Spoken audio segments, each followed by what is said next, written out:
Olá, olá! Estamos no nosso quinto dia da jornada espiritual dos 10 dias de oração e clamor, 365 dias de oração, né? 10 dias de clamor, 365 dias de oração. E eu quero convidar você para a nossa reflexão do quinto dia, falando hoje sobre o fruto do Espírito, parte 1. Tá? Isso mesmo, fruto do Espírito, não os frutos do Espírito. E nós vamos entender exatamente por que motivo, por que razão a Bíblia fala do fruto do Espírito no singular. E o texto como base da nossa reflexão hoje, você pode acompanhar também aí na sua Bíblia, em sua casa, também no seu smartphone, está registrado aqui no livro de Gálatas, capítulo 5, verso 19 até o verso 25, que diz assim: Ora, as obras da carne são conhecidas e são imoralidade sexual, impureza, libertinagem, idolatria, feitiçarias, inimizades, rixas, ciúmes, iras, discórdias, divisões, facções, invejas, bebedeiras, orgias e coisas semelhantes a estas. Declaro a vocês, como antes já os preveni, que os que praticam tais coisas não herdarão o reino de Deus. Mas o fruto do Espírito é amor, alegria, paz, longanimidade, benignidade, bondade, fidelidade, mansidão, domínio próprio. Contra estas coisas não há lei. E os que são de Cristo Jesus crucificaram a carne com as suas paixões e os seus desejos. Se vivemos no Espírito, andemos também no Espírito. Olha só que texto maravilhoso, vários conselhos do apóstolo Paulo falando sobre o fruto do Espírito em antagonismo com as obras da carne ou os desejos da carne. Por esta razão, quando nós lemos a respeito do fruto do Espírito, que aparece aqui no texto em forma singular, nós vamos entender que o fruto do Espírito é exatamente uma coisa única, é apenas um antagonismo às obras da carne, ao desejo da carne. Por isso, nós podemos concluir que quando nós cultivamos o fruto do Espírito, nós estamos cultivando características de Cristo ou desenvolvendo o caráter de Cristo em nossa vida.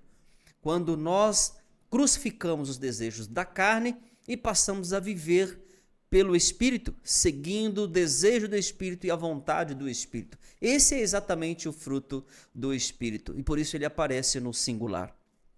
O fruto do Espírito, eu quero destacar aqui pelo menos 3 aspectos ou 3 características principais do fruto do Espírito. A primeira delas é a transformação exterior e interior.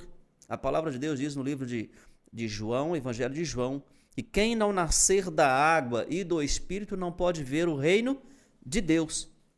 Por isso, nós precisamos passar por essa transformação de dentro para fora. Então, aquele que verdadeiramente é convertido, ele faz morrer, faz com que as obras da carne e o desejo da carne sejam mortificadas, sejam adormecidas, para que o desejo do Espírito, a vontade do Espírito possa prevalecer. Então, quando alguém passa pela água, ele nasce da água, ele também nasce do Espírito. Isso sugere uma mudança interior, uma mudança, uma transformação também no nosso exterior, nosso estilo de vida, nosso falar, nosso vestir, nosso testemunhar vai dizer que fomos e passamos por uma transformação de dentro para fora. Então, esta é a primeira característica de quem tem o fruto do Espírito. É a mudança, a transformação de vida, tá? De dentro para fora.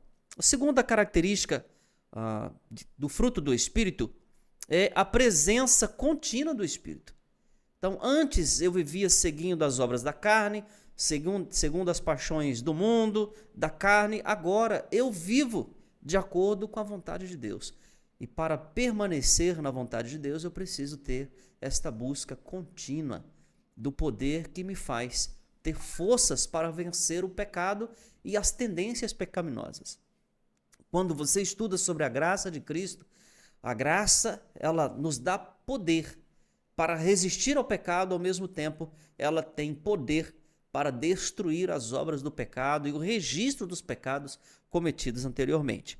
Então, quando nós decidimos aceitar a Jesus e passar por essa transformação de dentro para fora, nós fazemos morrer as obras do Espírito, as obras da carne, e passamos a viver pelas obras do Espírito, praticando as obras do Espírito e desenvolvendo o caráter de Cristo.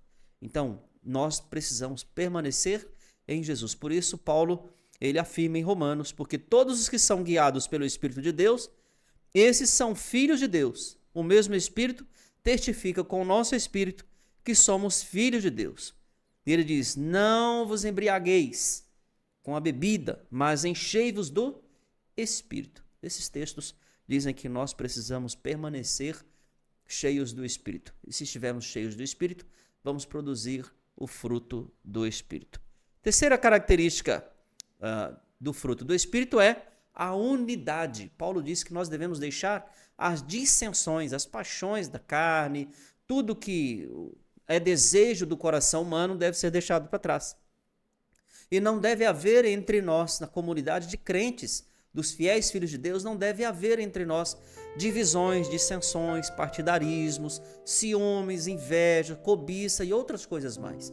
Por isso, precisamos ser uma unidade, precisamos estar unidos no mesmo propósito.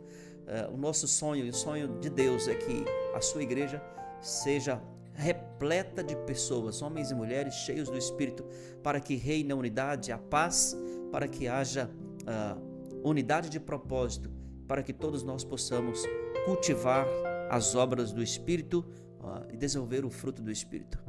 Então, concluindo, Jesus está voltando e Ele envia o Espírito Santo dele para nos dar poder para vencer o pecado e as tendências naturais da carne e do coração.